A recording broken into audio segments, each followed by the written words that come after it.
ఒక వ్యక్తి ఆలోచిస్తున్నాడు,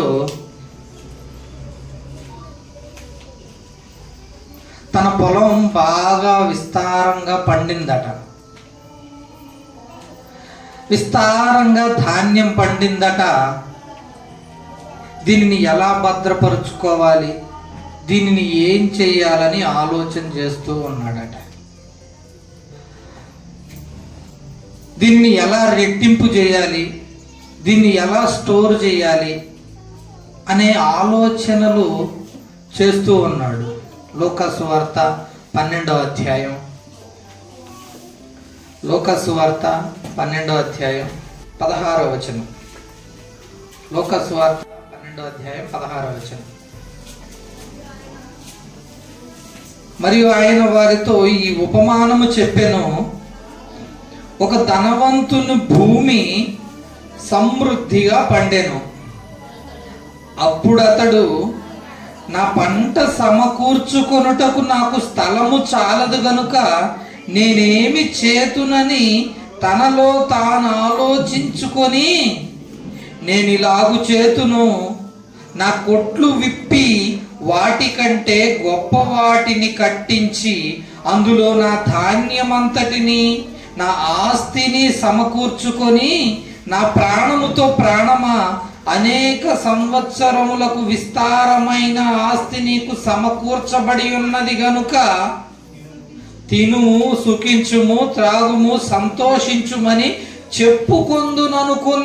అనుకొనెను. ఎవరితోనూ చెప్పడం లేదు ఈయన, తనలో తాను ఆలోచించుకుంటున్నాడట.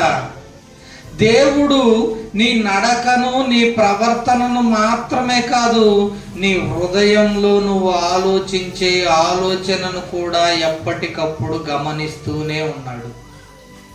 ఈయన ఎవరితోనూ చెప్పట్లేదు, నాకేంటి పొలం విస్తారంగా పండింది, గోడౌన్లు కడతాను అని వేరే వ్యక్తులతో చెప్పడం లేదు, హృదయంలో అనుకున్నాడట.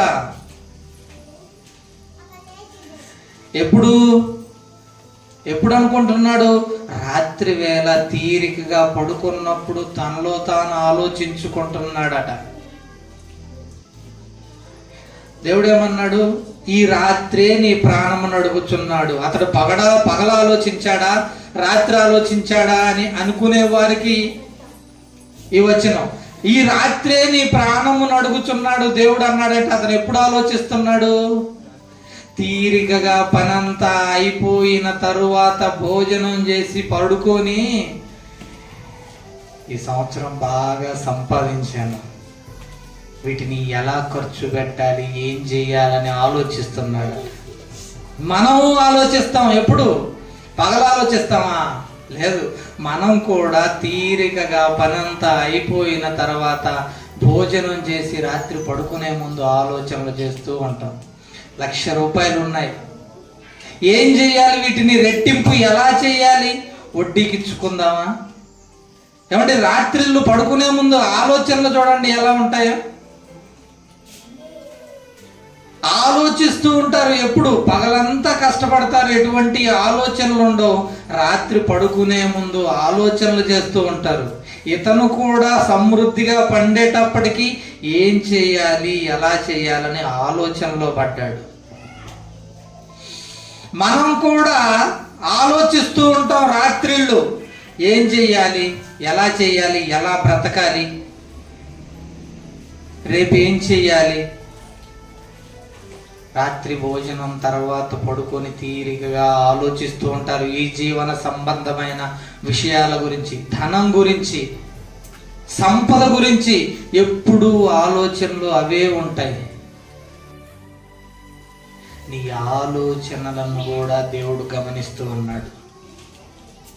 నీ ప్రవర్తనను, నీ నడకను, నువ్వు లేయడం, కూర్చోవడం, నడవడం అంతా దేవుడు పరిశీలిస్తూనే ఉన్నాడు. ఇలా మనుషులందరినీ దేవుడు పరిశీలించి చూసిన తరువాత ఎక్కువగా దేవుని యొద్దకు రాకుండా మనుషులు ఎక్కడెక్కడ విఫలమవుతున్నారో దేవుడు అర్థం చేసుకున్నాడు. నా దగ్గరకు వీళ్ళు రాలేకపోవడానికి గల ప్రధానమైనటువంటి కారణాలు ఏమిటి అనేకమైనవి ఉన్నాయి. అందులో కొన్ని రకాలైన కారణాల గురించి దేవుడు తెలియజేశాడు. ప్రజలు ఏ విషయాన్ని బట్టి దేవుని యొద్దకు రాలేకపోతున్నారు, దేవుని దగ్గర నుంచి దూరం అయిపోతున్నారు అనే విషయాలు దేవుడు పరిశీలన చేసి తన కుమారుని ద్వారా తెలియజేశాడు. అదే విత్తువాని గురించిన ఉపమానం. ఏమంటే ఒక వ్యవసాయదారుడు ఉన్నాడట. విత్తనాలు పట్టుకొని విత్తడానికి పొలంలోనికి బయలుదేరి వెళ్ళాడట. రైతు విత్తనాలు పట్టుకొని పొలంలో విత్తడానికి బయలుదేరి వెళ్ళిపోయాడట. వెళ్ళిన తర్వాత కొన్ని విత్తనాలు దారిలో పడ్డాయట. జాగ్రత్తగా వినండి. కొన్ని విత్తనాలు దారిలో పడ్డాయి, కొన్ని విత్తనాలు రాతి నేలలో పడ్డాయట. మరికొన్ని విత్తనాలు ముండ్ల పొదల్లో పడ్డాయట. మరికొన్ని విత్తనాలు మంచి నేలలో, పొలం మన్నున్న నేలలో పడ్డాయట. 4 రకాల స్థలాల గురించి చెప్పాడు ఇక్కడ. విత్తనాలు 4 రకాలైన ప్లేసెస్లో పడ్డాయట. చాలా మన్ను లేని రాతి నేలలో పడ్డాయి, దాడిలో పడ్డాయి, ముండ్ల పొదల్లో పడ్డాయి, మంచి నేలలో పడ్డాయట. దారిలో పడ్డ వాటి మీద మన్ను లేనందువలన ఆకాశంలో వెళ్ళే పక్షి సూక్ష్మంగా వాటిని గమనించింది. పైనుంచి చూసేటప్పటికి తేటగా విత్తనాలు కనబడుతున్నాయట పక్షికి. పక్షులు వచ్చి కనబడ్డ ఆ విత్తనాలను ఏం చేశాయి? మృంగేశాయి, తిన్నాయి. కొన్ని రాతి నేలలో పడ్డాయట. భూమిలో సారం లేదు, అంత రాళ్ళు, మొక్క పెరగడానికి అనుకూలమైనటువంటి స్థలం కానే కాదు అది. రాళ్లలో ఏం పెరుగుతాయి? మొక్కలు పెరుగుతాయా? పెద్దగా వేపుగా విస్తారంగా పెరుగుతాయా? రాళ్లల్లో పెరగవు కదా. రాళ్లల్లో పడ్డాయట. రాళ్ళు ఉండేటప్పటికి, మన్ను లేకపోయేటప్పటికి, అక్కడ నీటి ఊట కూడా లేకపోయేటప్పటికి అవి కూడా మొలిచాయంట, కొద్దిగా మొలిచాయంట. వేరు లోతుగా పాతుకొని పోవడానికి మట్టి లేనందువలన ఎండకాయగానే మాడిపోయాయట. ఇక 3వ రకమైన విత్తనాలు ఉన్నాయి. ఏంటవి? ముండ్ల పొదలలో పడినటువంటి విత్తనాలు. ముండ్ల పొదల్లో కొన్ని విత్తనాలు పడ్డాయట, ఎదిగాయట, ఫలించాయట, అప్పుడప్పుడే ఏపుగా పెరుగుతూ ఉన్నాయట. ఆకులు కాండంతో నెమ్మదిగా ఎదుగుతూ ఉందట. కొంతకాలం వచ్చేటప్పటికి పైనుండే ఆ ముళ్ళ కంచె ఈ చెట్టును ఎదగనివ్వలేదట. ముళ్ళు అడ్డుపడ్డాయట. చెట్టు ఎదగకుండా ముళ్ళ కంచెలు అడ్డుపడ్డాయట. ఆ చెట్టు కూడా ఫలించకుండా నిస్సారమైపోయింది. ఇక మంచి నేలను పడిన విత్తనాలు, నీరు సమృద్ధిగా ఉంది, మన్ను సమృద్ధిగా ఉంది. అంత సమృద్ధిగా ఉండడం వలన ఒక విత్తనం 60 అంతలుగా ఫలించింది, ఒక విత్తనం 100 అంతలుగా ఫలించిందట.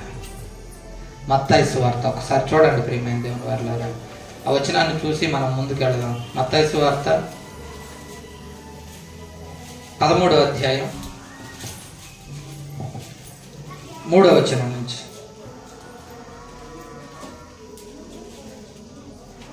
13వ అధ్యాయం 3వ వచనం.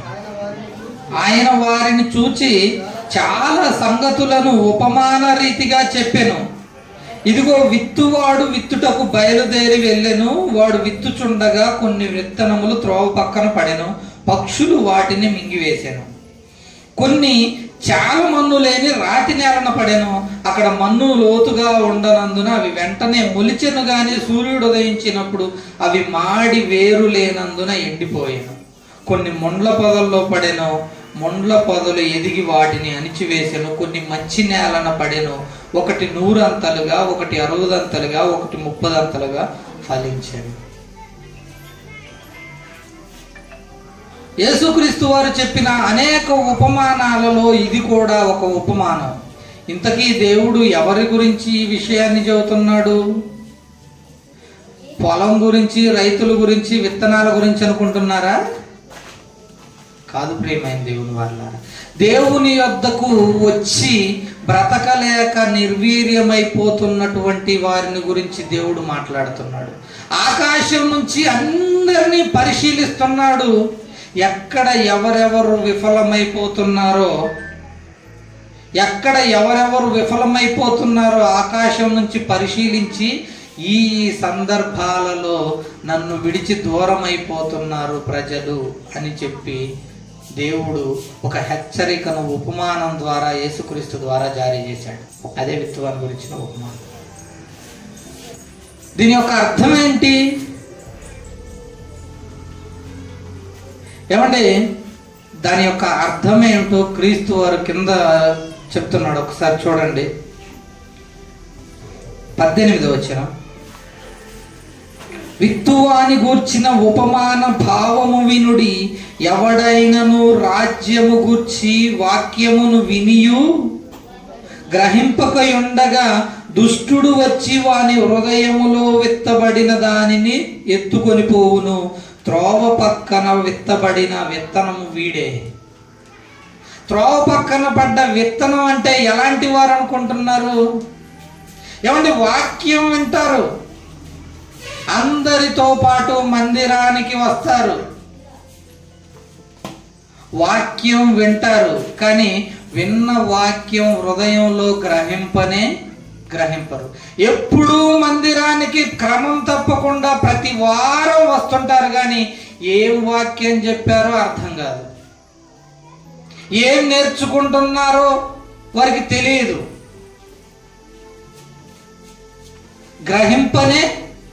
గ్రహింపరు. మందిరంలో నుంచి బయటికి వెళ్ళిపోగానే ఏం వాక్యం చెప్పారో కూడా గుర్తులేనటువంటి వారు వీళ్ళు. దారి పక్కన పడ్డ విత్తనం వంటి వారు. మీ హృదయాల్లో నుంచి దుష్టుడు ఆ వాక్యాన్ని ఎత్తుకొని పోతున్నాడు. దారి పక్కన పడ్డటువంటి విత్తనాలు వీరు ఫలింపరు. పక్షులు వచ్చి వాటిని మింగివేసినట్టుగా దుష్టుడు వచ్చి మీ హృదయంలో ఉన్నటువంటి వాక్యాన్ని ఇక్కడ ప్రకటిస్తూనే ఉంటారు, వింటున్నట్టుగా ఉంటారు, నేర్చుకుంటున్నట్టుగా ఉంటారు, కానీ మీ హృదయంలోనికి ఆ వాక్యాన్ని చొచ్చనివ్వకుండా, మీ మనసులను తేటపరచుకోకుండా ఆకారాలు మాత్రమే మందిరాల్లో కూర్చొని ఉంటారు. మీ హృదయంలోనికి దాన్ని స్వీకరించరు. ఇక మీదట మంచి నిర్ణయం తీసుకుని దేవుని కోసం బ్రతుకుదాం అనేటువంటి ఆలోచన ఏ మాత్రం ఉండదు. క్రైస్తవులుగా పుట్టాం గనుక ఆదివారం మందిరానికి వెళ్ళాలి, తిరిగి వచ్చేయాలన్నటువంటి ఒకే ఒక్క ఆలోచనతో మందిరానికి వస్తారు.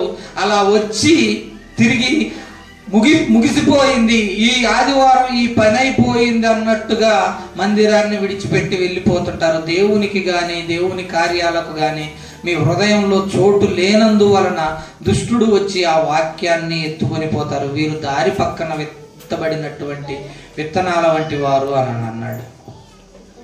రెండవ వారు ఉన్నారు. ఎక్కడ? రాతి నేలలో పడ్డారట. రెండో రకం విత్తనాలు. వీళ్ళు ఫలించారంట. మన్ను ఎక్కువగా లేదు, అక్కడ రాళ్ళు ఉన్నాయి. కొద్ది కాలం ఫలించి తిరిగి లోకంలోనికి వెళ్ళిపోయారట. చూడండి 21వ వచనం. రాతి నేలన విత్తబడిన వాడు వాక్యము విని వెంటనే సంతోషముతో దానిని అంగీకరించువాడు. అయితే అతనిలో వేరు లేనందున అతను కొంతకాలమే నిలుచును గాని వాక్యము నిమిత్తం శ్రమ అయినను హింస అయినను కలుగగానే అభ్యంతరపడును. రాతి నేలన విత్తబడిన వాడు వీడు ఎక్కడ మీటింగులైనా పరిగెడతాడు. గుడారాలు పెడుతున్నాడు అనుకోండి, పోయి 5 రోజులు ఉండి వస్తాడు. లేదా ఎక్కడైనా సువార్త కార్యక్రమాలు, సువార్త పనులు జరుగుతున్నాయనుకోండి, అందులో సంతోషంగా పార్టిసిపేట్ చేస్తాడు. ఆ పనులన్నీ చేస్తాడు. గ్రౌండ్లో సంబంధించిన పనులన్నీ చేస్తాడు. వంట దగ్గర ఉండి పనులన్నీ చేస్తాడు. ఒక యూనిటీగా ఉండి అన్ని పనుల్లో సహకరిస్తాడు. కానీ దేవుని కోసం బ్రతకడానికి స్థిరమైనటువంటి బలమైనటువంటి నిర్ణయం తీసుకునేవాడు వీడు. కొద్ది కాలం ఉంటాడు. అన్న భలే వాక్యం చదువుతాడా అన్న అంటాడు. అక్కడికి వెళ్తే మనసు ప్రశాంతంగా ఉంటుంది, ఆయన మాట్లాడుతుంటే చాలా సంతోషంగా ఉంటుంది, లోతైన మర్మాలు చెబుతాడు అంటాడు. కానీ వీడి హృదయంలో మాత్రం దానికి స్థానం ఉండదు. కొద్ది కాలం వెళతాడు, కొద్ది కాలమే వెళతాడు, తిరిగి లోకంలో యథావిధిలో పడిపోతూ ఉంటాడు. వీళ్ళు ఎలాంటి వారట? రాతి నేలన విత్తబడిన విత్తనం లాంటి వారు. అక్కడికి వెళ్దాం, అక్కడ వాక్యం బాగా చదువుతున్నారంటారు, గట్టిగా 2-3 నెలలు మందిరంలో కనపడతారు, మహా అంటే సంవత్సరం కనపడతారు, తిరిగి లోకంలో కలిసిపోతూ ఉంటారు. ఏట్రా అప్పుడేదో నీతులు వల్లించావు కదా అని అన్నారనుకోండి, ఇక మారు మాట కూడా ఎత్తలేదు, సమాధానం చెప్పలేని అంత దీన స్థితిలోనికి వెళ్ళిపోతాడు, తిరిగి నిందించే స్థితిలోనికి వెళ్ళిపోతారు. ప్రియమైన దేవుని వాళ్ళారా, రాతి నేలన విత్తబడిన వారు వీరు ఫలింపరు, కొద్ది కాలం ఉంటారు. దేవుడు పరలోకం నుంచి చూస్తూ ఎవరెవరు ఎక్కడెక్కడ విఫలమైపోతున్నారో, పరలోకానికి రాకుండా ఎక్కడ ఫెయిల్యూర్ అవుతున్నారో చెబుతున్నాడు. మొదటేమో కొంతమంది అబ్బా వాక్యం బాగా చదువుతాడు, ఏం చెప్పాడంటే ఏదో చెప్పాడు. ఏమంటే వస్తారా? కొంతమందిని చూడండి, అన్న చెప్పాడు, భలే చెప్పాడు వాక్యం అని అంటారు. ఎక్కడైనా సువార్త మీటింగులకో లేదా ఎక్కడైనా మందిరాలకు వెళ్ళినప్పుడు ఆయన చాలా బాగా వాక్యం చదువుతారండి అని అంటారు. ఏం చెప్పాడు అన్నాడు అనుకోండి, తిరిగి చెప్పలేరు. వెంటనే గంట తర్వాత అడగండి మీరు, ఏం వాక్యం చెప్పాడు? బాగా చెప్పాడు అంటారు. ఏం వాక్యం చెప్పాడంటే చెప్పలేరు. దారి పక్కన విత్తబడిన విత్తనం వీడు. రాతి నేలను విత్తబడిన వాడు అన్నిటిలో ఉంటాడు, వస్తుంటాడు. అమావాస్యకి పౌర్ణమికి ఒక్కసారి కనపడేవాడిగా పండుగల్లోనో ఏదైనా మీటింగుల్లోనో లేదా ఏదైనా కార్యక్రమాల్లోనో దైవ సంబంధమైన ఎప్పుడైనా పనులు చేస్తుంటారు చూడండి, అప్పుడు మాత్రమే కనపడతారు వీళ్ళు. ఆరాధనలో ఉండరు, ఆదివారం ప్రార్థనలో కలుసుకోరు. ఎప్పుడు ఉంటారు? ఎవరైనా గొప్ప దైవ సేవకుడిని పిలిచి మీటింగ్ పెడుతున్నాం అన్నప్పుడు అప్పుడు ఉంటారు. ఒక నడుము కట్టుకొని ఉద్యమంలా వస్తారు వీళ్ళు. అన్ని పనులలో చకచకా చేస్తుంటారు, కానీ తమ దినచర్య జీవితంలో, దైనందిన జీవితంలో దేవునితో పాటు సహవాసాన్ని మాత్రం అస్సలు కలిగి ఉండరు. రాతి నేలన విత్తబడిన విత్తనాలు ఇలాంటి వారు ఉన్నారు అని దేవుడు తెలియజేశాడు. ఎక్కడెక్కడ విఫలమైపోతున్నారో, ఏ స్టేజీల్లో సంఘంలోనికి వచ్చిన తర్వాత ఏ స్టేజీలలో దేవుణ్ణి విడిచిపెట్టిపోతున్నారో ఆయన పరిశీలించి అలాంటి వారికి కనువిప్పు కలుగజేయడానికి దేవుడు ఈ విషయాన్ని చెప్పాడు. ఇంతకీ ఇక్కడ వ్యవసాయం, పొలం ఎవరు అనుకుంటున్నారు? పొలం ఏంటిది? సంఘం. ఇది బయట వ్యక్తుల గురించి మాట్లాడే మాట కాదు, ఇది సంఘంలోనికి వచ్చేవారి గురించి. వచ్చి వాక్యం వింటాడు, వాక్యం వింటున్నాడంటే వీడెవడు? సంఘంలోనికి వచ్చేవాడు. కొద్ది కాలం కష్టం కలిగేంత వరకు సంఘంలో ఉంటున్నాడంటే ఎవరు? ఇదంతా సంఘం. ఆయన చెప్పేది పొలం అనగానే లోకంలో ఉన్న అందరి గురించి కాదు, సంఘంలోనికి వచ్చే క్రైస్తవులైన విశ్వాసులు వారి యొక్క భక్తి జీవితాలు ఎలా ఉంటున్నాయో సంఘం గురించి చెబుతున్న విషయాలు ఇవి.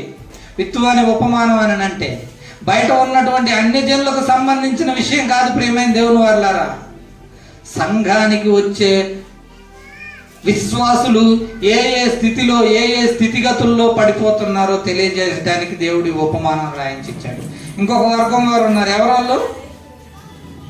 ఏమంటే దారి పక్కన విత్తబడిన విత్తనాల గురించి తెలుసుకున్నాం, రాతి నేలలో పడిన విత్తనాల గురించి తెలుసుకున్నాం. మరొక వర్గం వారు ఉన్నారు. ఎవరు వీళ్ళు? ముండ్ల పొదల్లో పడిన విత్తనాలు. కింద మట్టిలో సారం ఉంది, నీళ్లు ఉన్నాయి, అన్ని పుష్కలంగా అందుతున్నాయి. చెట్టు బాగా ఏపుగా పెరుగుతుంది. కొంచెం ఎత్తు పెరగగానే ఏం జరిగిందట? ముండ్ల కంచెలు అడ్డొచ్చాయట. ఇక అడ్డు రాగానే ఆ ముండ్ల కంచెను దాటుకొని పెరగలేకపోతుంది చెట్టు. ముండ్ల కంచెలే తొక్కేస్తున్నాయి. ముండ్ల కంచెను దాటుకొని ముళ్ళను చీల్చుకుంటూ ఎదగడం లేదు ఈ చెట్టు. ముండ్ల కంచె ఉంది కదా అని చెప్పేసి నిర్వీర్యమైపోతుంది చెట్టు. వీరెలాంటి వారట? చూడండి ఒకసారి 21వ వచనంలో, 22వ వచనంలో, ముండ్ల పొదలలో విత్తబడిన వాడు వాక్యము వినువాడే, కానీ ఐహిక విచారమును ధనమోహమును ఆ వాక్యమును అణిచివేయును గనుక వాడు నిష్ఫలుడవును. ముండ్ల పొదల్లో పడిన విత్తనం అంటే ఏంటో తెలుసా? వింటాడు, వాక్యాన్ని అంగీకరిస్తాడు, కొంతకాలం దేవునితో ఉంటాడు, దేవునిలో గట్టిగా ఒక స్థిరమైన బలమైనటువంటి నిర్ణయం తీసుకుంటాడు, ఈ క్షణం నుంచి నా జీవితం దేవునికి అంకితం అని. కానీ కొద్ది కాలం గడిచేటప్పటికి ఏం జరుగుతుందో తెలుసా? ఐహిక విచారాలు పుట్టుకొస్తాయట, ధన మోహము పుట్టుకొస్తుందట. వీడు నిర్ణయం తీసుకున్నవాడే దేవుని కోసం నా జీవితం అంకితం అని. అయినప్పటికీ ముండ్ల పొదలు అణిచివేస్తున్నా. ఏంటి ఈ ముండ్లు ఏంటనుకుంటున్నారు? ఐహిక విచారం, బాధ. ఏం పని చేయాలి, ఎలా బ్రతకాలి, ఎప్పుడు ఇదే బాధ. ఎలా ఉండాలి, పిల్లల్ని ఎలా పెంచాలి, వాళ్ళని ఎలా సెటిల్ చేయాలి, ఐహిక విచారం. తిండి లేదు, బట్ట లేదు, రేపేం తినాలి, ఎల్లుండేం తినాలి, బాధ. పిల్లలు బాగలేదు, ఏం చూపించాలి, బాధ. ఐహిక విచారాలు, బాధలు, ఎప్పుడు నిరంతరం ఎలా బ్రతకాలి, ఏం తినాలి, ఏం చేయాలి, ఇలాంటి ఐహిక విచారాలు, ధనమోహం. అప్పుడు నీకు ధనాన్ని అపవాది ఎరగా వేస్తుంది. అప్పుడు చూపిస్తుంది నీకు డబ్బు ఆశ. నువ్వు ఆ స్థితి వరకు కూడా రాలేదంటే నీకు ధనాన్ని ఆశ చూపించదు. ఒక స్టేజ్ వచ్చేటప్పటికి మీరు ఎటు చూసినా కూడా డబ్బు మిమ్మల్ని భ్రమ పెడుతుంది. ప్రియమైన దేవుని వారలారా, దేవుని నుంచి దూరంగా నడిపించడానికి నీకు దాని యొక్క రుచిని చూపిస్తుంది, కానీ అది నీకు అందదు. పరుగులు తీస్తుంటావు డబ్బు డబ్బు డబ్బు అని. కానీ నువ్వు పరుగులు తీసే కొద్ది అదట రెక్కలు ధరించి ఎగిరిపోతుందట. సామెతల గ్రంథం 23వ అధ్యాయం 4వ వచనం. ఐశ్వర్యము పొంద ప్రయాస పడకుము, నీకు అట్టి అభిప్రాయము కలిగినను దానిని విడిచిపెట్టుము. నీవు దాని మీద దృష్టి నిలిపిన తోడనే అది లేకపోవును. నిశ్చయముగా అది రెక్కలు ధరించి ఎగిరిపోవును. పక్షిరాజు ఆకాశమునకు ఎగిరిపోవునట్లు అది ఎగిరిపోవును. ఐశ్వర్యము పొంద ప్రయాస పడకము, నీకు దాని రుచిని చూపిస్తుంది. డబ్బు యొక్క ఆలోచనను, దాని వలన కలిగేటువంటి మధురాన్ని తెలియజేస్తుంది. ఇక డబ్బు వైపు కానీ నీవు దృష్టి నిలిపిన తోడనే, ఇక డబ్బు వైపు కానీ నువ్వు చూసిన వెంటనే ఏం జరుగుతుందో తెలుసా? పక్షిరాజు ఎగిరిపోయినట్లు ఎగిరిపోతుందట. చిక్కుతుందా నీకు? ఏమంటే మీరు పక్షిని పట్టుకోవడానికి వెళితే నన్ను పట్టుకోమని పక్షి కొమ్మ మీద అలాగే నిలబడుతుందా? రెక్కలు వచ్చి ఎగిరిపోయే పక్షిని పట్టుకోవడానికి పరిగెత్తేవాడు ఎటువంటి వాడో, డబ్బు వైపు పరిగెత్తేవాడు కూడా అలాంటి వాడేనట. ఎప్పుడు అది ఎగిరిపోతుందో తెలుసా? నువ్వు డబ్బు వైపు ఆలోచన పెట్టనంతసేపు కాదు. నువ్వు ఎప్పుడైతే సంపాదిద్దాము, గొప్పవాళ్ళం అవుదాము, రూపాయి కూడబెడదామని ఎప్పుడైతే నువ్వు దాని మీద దృష్టి పెడతావో, నీకు ఎప్పుడైతే దాని మీద ఆశ కలుగుతుందో అప్పుడు అది ఎగిరిపోతూనే ఉంటుంది. నువ్వు 1000 రూపాయలు తీసుకొని వస్తావు, ఇంటిలోనికి సాయంత్రానికి 100 రూపాయలు కూడా మిగలవు. నువ్వు 10,000 సంపాదించిన నెలసరికి, నువ్వు 20,000 30,000 సంపాదించిన చివరికి నీ జీతంలో రూపాయి కూడా మిగలదు. ప్రియమైన దేవుని వల్ల ఐశ్వర్యము పొంద ప్రయాస పడకుడి. డబ్బును విడిచిపెట్టి నీ పని నువ్వు చేయి, డబ్బు దానంతట అదే వస్తుంది. ఎప్పుడైతే దాని వైపు నీవు మనసు నిలుపుతావో, దానిని సంపాదించాలని ప్రయాస పడతావో, దాని మీద దృష్టి పెడతావో, అప్పుడు నీ దగ్గర అది ఉండనే ఉండదు. పక్షిరాజు ఎగిరిపోయినట్లు ఆశ చూపిస్తూ ఎగిరిపోతూ ఉంటుంది, నువ్వు దాని వెనక పరిగెడుతూ ఉంటావు. పక్షి నీ కళ్ళ ముందు కనపడుతూ ఉంటుంది, కానీ నీకు అందదు. నీ కళ్ళ ముందు ఉంటూనే ఉంటుంది, అదిగో అందుతుంది, అదిగో పట్టుకున్నాను పక్షిని, దొరికిపోయింది అన్నట్టుగా పక్షి వెనకాతల పరిగెడతావు. అది నీకు ఏ విధంగా అయితే అందదో అలాగే డబ్బు కూడా నువ్వు పరిగెత్తినంతసేపు పరిగెత్తిస్తుంది, కానీ నీకు డబ్బు దొరకదు. చూడండి ఎంత సొలొమోను గారు డబ్బు రుచి చూసినటువంటి వ్యక్తి ఎంత స్పష్టంగా రాశాడు. ఐశ్వర్యము పొంద ప్రయాస పడకు.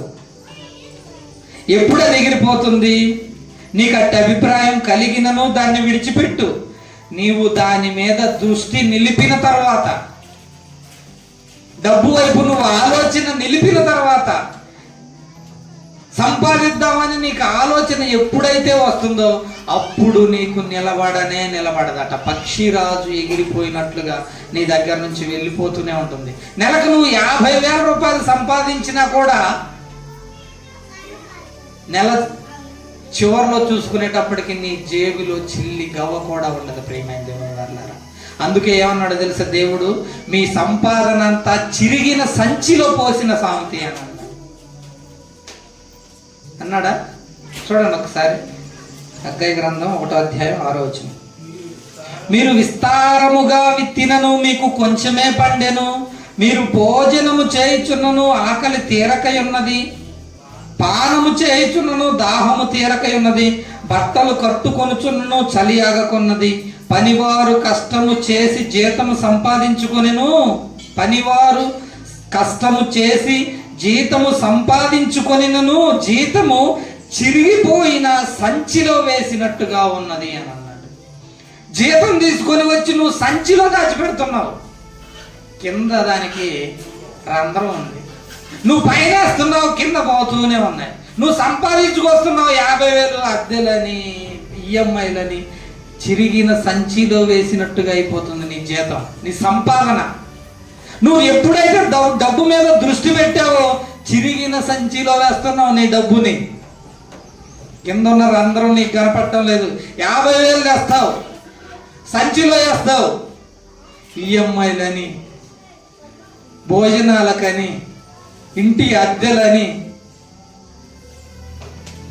శరీరానికి కావలసిన నిత్యావసర సరుకులని, కాస్మెటిక్ ఛార్జీలని అన్నీ కూడా జీతం వచ్చిన 5 రోజుల తర్వాత మళ్ళీ నీ బ్యాంక్ అకౌంట్లో బ్యాలెన్స్ ఎంతో తెలుసా? నిల్లు, సున్నా. ఇక మళ్ళా 10,000 కోసం ఎవడో ఒకడికి ఫోన్ చేయాలి, అన్న ఒక 10,000 ఉంటే ఇవ్వన్నా, వచ్చే నెల నీకు అడ్జస్ట్ చేస్తానని. చిరిగిన సంచిలో వేసినట్టుగా అయిపోతుంది మీ జీతాలు. మన జీవితాలు అలా మారిపోతున్నాయి. ఐశ్వర్యము పొంద ప్రయాస పడకము, అట్టి అభిప్రాయం నీకు కలిగినా కూడా విడిచిపెట్టు. ఎందుకంటే నువ్వెప్పుడైతే డబ్బు సంపాదించాలని నీ దృష్టి, నీ ఆలోచన దాని మీద పెడతావో నీకు అది అందదు. నీ నుంచి దూరంగా వెళ్ళిపోతూనే ఉంటుంది. నువ్వేమో పరిగెడుతుంటావు దానికోసం, నిన్ను చూసి అది ఇంకా నిన్ను చూసి ఇంకా పరిగెడుతుంటుంది అది ముందుకి. నువ్వు ఎంత సంపాదించినా కూడా చిరిగిన సంచిలో వేసినటువంటి సంపాదన లాగే ఉంటుంది ప్రియమైన దేవుని వారిలాగా. అందుకే చాలా మంది ఎక్కడ ఫెయిల్యూర్ అయిపోతారట? ఏమండి, జల్లెడ పడుతున్నాడు దేవుడు, తూర్పారబడుతున్నాడు. ఆయన చాట ఆయన చేతిలో ఉందట. ఎక్కడెక్కడ ఈ పొట్టు, దుమ్ము, ధూళి అంతటిని కూడా తూర్పారబడుతున్నాడట. మత్తయి సువార్త 3వ అధ్యాయం, మత్తయి సువార్త 3వ అధ్యాయం 12వ వచనం. ఆయన చాట ఆయన చేతిలో ఉంది, ఆయన తన కళ్ళమును బాగుగా శుభ్రము చేసి గోధుమలను కొట్టులో పోసి ఆరని అగ్నితో పొట్టును కాల్చివేయును. ఏమంటే సంఘంలోకి వచ్చేటువంటి సంఘ సభ్యులను, విశ్వాసులను దేవుడు చల్లెడ పడుతున్నాడు. చాట పట్టుకొని ఉన్నాడు సంఘంలో. ఈ చాటలో నిలబడే గింజలెన్ని, వినండి, ఈ చాటలో నిలబడేటువంటి గింజలెన్ని, ఎగిరిపోయే గింజలెన్ని జల్లెడ పడుతున్నాడు. కొట్టుని తూర్పారబడుతున్నాడు, చాట పట్టుకొని నిలబడ్డాడు. ఇందులో పొట్టెంత, గింజలెంత, ఈ చాటలో నిలబడే గింజలెన్ని అని. సంఘంలోకి వచ్చిన విశ్వాసులను కూడా దేవుడు తూర్పారబడుతున్నాడు. ఎంతమంది రాలిపోతారు ఈ లోక సంబంధమైన జీవితం కొరకు, ఎంతమంది వెళ్ళిపోతారో వెళ్ళిపోని, చివరికి మిగిలేవాడెవడో అని దేవుడు జల్లెడ పడుతున్నాడు ప్రియమైన దేవుని వారలారా. కొంతమంది వాక్యం విన్న వెంటనే నిష్ప్రయోజులుగా మారిపోతున్నారు. కొంతమంది కొద్ది కాలం ఉంటున్నారు, దేవుని వాక్యాన్ని ఆ మాధుర్యాన్ని రుచి చూసి సంతోషించి కొంచెం కాలం సంతోషంతో అంగీకరిస్తున్నారు. వాళ్ళు నిష్ప్రయోజనంగా తర్వాత మారిపోతున్నారు. మరి కొంతమంది దేవుని వాక్యాన్ని వింటున్నారు, అంగీకరిస్తున్నారు, కొంతకాలం దేవునితో పాటు సహవాసం చేయడానికి ఇష్టపడుతున్నారు. కుటుంబం, పిల్లలు, సంపాదన అని ఎప్పుడైతే ఆలోచన కలుగుతుందో వాళ్ళు క్రమక్రమంగా దేవునికి దూరం అయిపోతున్నారు. ఒక్కసారి మీ కళ్ళ ముందు ఉన్న విశ్వాసులను గురించి ఆలోచించండి. కుటుంబం, పిల్లలు, వీళ్ళని ఎలా పోషించాలి, వీళ్ళని ఎలా పెంపొందించాలి, వీళ్ళని ఎలా సెటిల్ చేయాలి, ఐహిక విచారాలు, వీళ్ళకి బట్టలు, వీళ్ళకి సంపాదన, వీళ్ళకి తిండి, వీళ్ళకి కావాల్సిన సమస్త వస్తువులను సమకూర్చడంలో, ఐహిక విచారాలలో కృంగిపోతూ దేవుడి నుంచి దూరం అయిపోతున్నారు. వీటిని కూడా జయించాలి ప్రియమైన దేవుని వాళ్ళారా. ఈ ముండ్ల పొదలను కూడా జయించాలి. ధనమోహము, ఐహిక విచారాలు దేవుని కోసం నిలబడినటువంటి వ్యక్తులను అణిచివేయడానికి ప్రయత్నం చేస్తున్నాయి. నాతో పాటు ప్రయాణం చేసిన చాలా మంది సహోదరులు ఇప్పుడు ఈ స్థితిలోనే కొట్టుమిట్టాడుతున్నారు ప్రియమైన దేవుని వాళ్ళారా. నాతో పాటు దేవునిని నమ్ముకొని నాతో పాటు జర్నీ చేసినటువంటి సహోదరులు చాలా మంది కూడా ఇప్పుడు ఐహిక సంబంధమైన విచారాలలో కూరుకొని పోయి ఉన్నారు. పెళ్ళి, పిల్లలు, భార్య, జీవితం, వీళ్ళ పోషణ, వీళ్ళని సెటిల్ చేయాలి, కష్టాలు, బాధలు, హాస్పిటళ్ళు, ఇలాంటి లోక సంబంధమైన ఐహిక విచారాల్లో కూరుకొని పోయిన తర్వాత వీళ్ళకి కలిగే ఆలోచన ఏంటో తెలుసా? డబ్బు సంపాదించాలి, డబ్బు ఉంటేనే అన్నింటికి మూలం, డబ్బే శాసిస్తుంది, డబ్బుంటేనే సమస్తం జరుగుతుంది అని ఈ స్థితిలో, ఈ స్టేజ్లో చాలా మంది సహోదరులు కొట్టుమిట్టాడుతున్నారు. ఏమంటే ఎప్పుడైతే ఈ మూడవ స్థితిని జయిస్తారో, ఈ ముండ్ల పొదలను కూడా చీల్చుకొని ఈ ముండ్ల పొదల్లో నుంచి ఎదిగి పైకి వస్తారో అప్పుడు ఆ మొక్క, ఆ వ్యక్తి 30 60 100 ఫలిస్తాడు. వాడు ఎలా ఉంటాడో తెలుసా? క్రమక్రమంగా ఫలిస్తూనే ఉంటాడు. వాడి ఫలింపు, వాడి ఎదుగుదల నీ కళ్ళ ముందు కనబడుతూనే ఉంటుంది. నిదానంగా ఫలిస్తుంటాడు. వాడు 100 ఫలిస్తాడు, 30 ఫలిస్తాడు, అది 60 అవుతుంది, 100 అవుతుంది. నీ కళ్ళ ముందు కనబడుతూనే ఉంటాడు వాడి ఎదుగుదల, వాడి ఫలించే జీవిత విధానం. ఎప్పుడు? ముండ్ల పొదలను కూడా జయించుకొని దేవుని సంఘములో నువ్వు నిలబడిన నాడు నీ జీవితాన్ని చూసి అప్పుడు ఆదర్శవంతంగా నీ జీవితాన్ని గురించి ఇతరులకు చెబుతారు. వాళ్ళు ఫలానా వ్యక్తి ఆ స్థితిలో నుంచి ఈ స్థితిలోనికి వచ్చాడని. ఎప్పుడో తెలుసా? ఓర్పికగా నువ్వు కనిపెట్టుకొని వీటన్నింటినీ కూడా జయిస్తూ ముందుకు వచ్చిన రోజు, వీటన్నిటినీ కూడా చూసి జడియకుండా, భయపడకుండా, ఏమాత్రం సందేహించకుండా, అదే విశ్వాసంతో, అదే భక్తితో, అదే నమ్మకంతో దేవునిలో నీ జీవితాన్ని ఇంకా కొనసాగిస్తూ ముందుకు వెళ్ళినాడు. ఏమన్నాడో తెలుసా? 30 60 అవుతుంది, 60 100 ఫలిస్తాడు వాడు. ప్రియమైన దేవుని వాళ్ళారా, చాలా మంది ఈ ఐహిక విచారాలు, ధన వ్యామోహం దగ్గరే పడిపోతున్నారు. చాలా మంది దారిలో పడ్డ విత్తనాల ఆ స్థితిలో జయిస్తున్నారు. ఏమంటే రాతి నేలను కూడా జయించి ముందుకు వస్తున్నారు చాలా మంది. మరి కొంతమంది ముండ్ల పొదల వరకు వచ్చి ముండ్ల పొదలు రాగానే, అవి అరిచివేయంగానే అంతటితో ఆగిపోతున్నారు. ఆయన జల్లెడ పడుతున్నాడు వీటన్నింటినీ చాటపట్టుకొని అన్నాడు. సంఘంలో విశ్వాసులను జల్లెడ పడుతున్నాడు. ఏ స్థితిలో వీడు ఆగిపోతాడా, చివరి వరకు ఎవడు నిలబడతాడా అని. అందుకే యేసుక్రీస్తు ఏమని అన్నాడు? అంతం వరకు నిలబడ్డవాడెవడో, అంతం వరకు సహించిన వాడెవడో వాడే రక్షింపబడతాడు. కొద్ది కాలం ఉండి, కొద్ది కాలం సంతోషించి, కొద్ది కాలం దేవుని వాక్యాన్ని అంగీకరించి విని వెళ్ళిపోయేవాడు వాడు రక్షణలో రక్షింపబడతాడా అంటే లేదు అని అన్నాడు. చివరి వరకు కష్టమైన, శ్రమ అయినా, హింస అయినా, బాధ అయినా దేవుణ్ణి అంటిపెట్టుకుని దేవునితో ఉన్నవాడు వాడే రక్షింపబడతాడు. చివరి వరకు ఓడలో ఉన్నవాడే సముద్రం దాటుకొని ఒడ్డుకు చేరతాడు. మధ్యలో దూకేసిన వాడు ఏమైపోతాడో తెలుసా? ఈదలేక నశించిపోతాడు.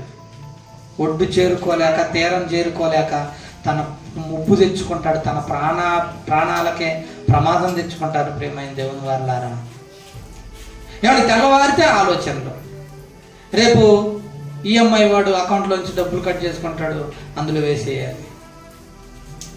పిల్లలకి చదువులకు ఫీజులకు డబ్బులు కట్టేయాలి. దానికోసం ఎలా సంపాదించాలి?